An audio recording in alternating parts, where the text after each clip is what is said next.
So this is the stuff for the salad. But this one goes first. This is the twist. Some call it macaroni, but this is the twist. As you can see, this is the twist. This is green beans.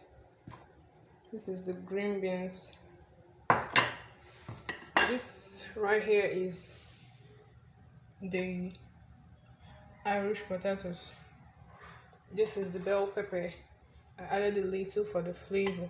This is cabbage. Actually, I'm not parboiling this, but just to show you what I'm actually going to use for my salad.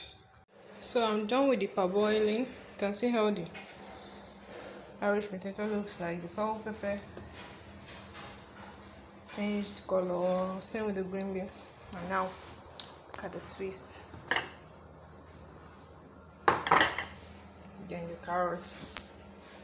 So I'll just mix everything together. I'll mix everything together.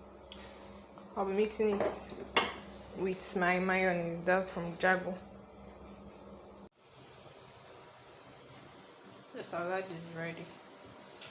I finished mixing the combos. It looks really appetizing. Like really appetizing.